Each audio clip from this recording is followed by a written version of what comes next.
বন্ধুরা দেখো, আজকে আমি করছি পটল চিংড়ি। এখানে পটল এরকম কেটে রেখে দিয়েছি, এখানে আলু, টমেটো, এখানে চিংড়ি মাছ, এখানে পেঁয়াজ, আর এখানে মশলার মধ্যে আদা, রসুন, কাঁচা লঙ্কা, একটা টমেটো দিয়েছি।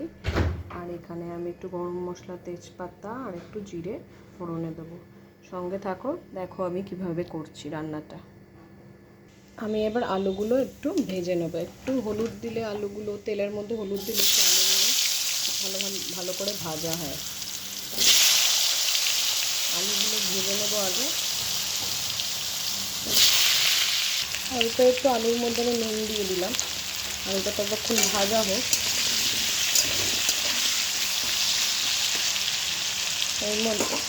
এই সময় আমি কি করে নেবো, এই মশলাগুলো বেটে নেবো। টমেটো, কাঁচা লঙ্কা, আদা, রসুন আর একটু জিরে দিচ্ছি, আর এলাচ, লবঙ্গ একটা আর দারচিনি দিয়ে পেস্ট করে নেব।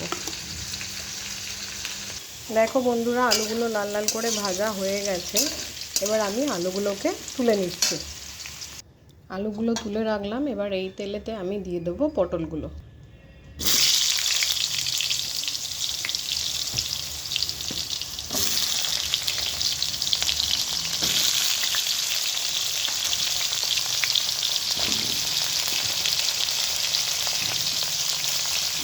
পটলগুলো একটু ভাজা ভাজা হোক, তারপর আমি মশলা অ্যাড করব। দেখো বন্ধুরা, পটলগুলো ভাজা ভাজা হয়ে গেছে। এবার আমি পটলগুলো তুলে নিচ্ছি। এখন আমি এই তেলেতেই এই চিংড়ি মাছগুলো ভেজে নেব। নুন হলুদ মাখানো আছে, এই তেলেতেই আমি ভেজে নিচ্ছি চিংড়ি মাছগুলোকে।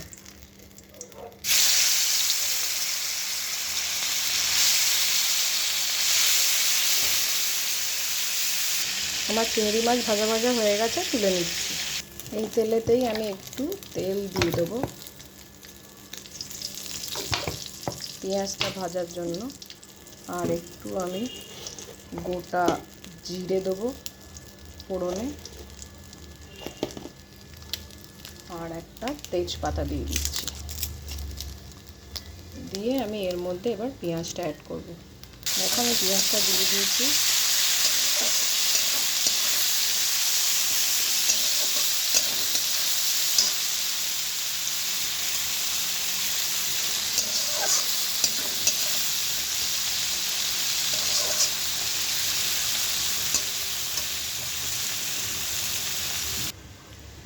এখন এর মধ্যে আমি মশলাটা দিয়ে দেবো।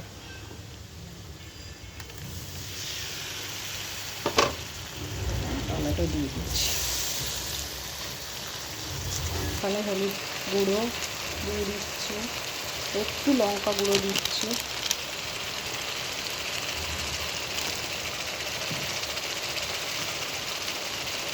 অল্প একটু জিরে গুঁড়ো। গোটা জিরে বেটে দিয়েছি, একটুখানি দিলাম। আর তার সঙ্গে আমি অ্যাড করছি একটু পরিমাণ মতো নুন। এবার আমি পুরো এটাকে কষাবো মশলাটাকে।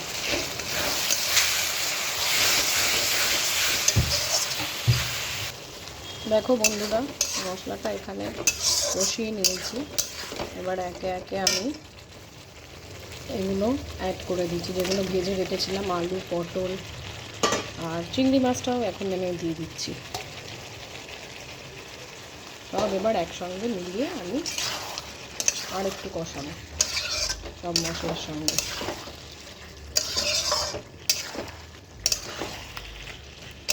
এটা কিন্তু দুর্দান্ত হয়। কার কার ভালো লাগে কমেন্টে জানিও। বন্ধুরা, আমার পটল চিংড়ি অলমোস্ট কষানো হয়ে গেছে। একটুখানি আমি এর মধ্যে চিনি দিয়ে দিচ্ছি, আর এরপরে জল দিয়ে দেবো।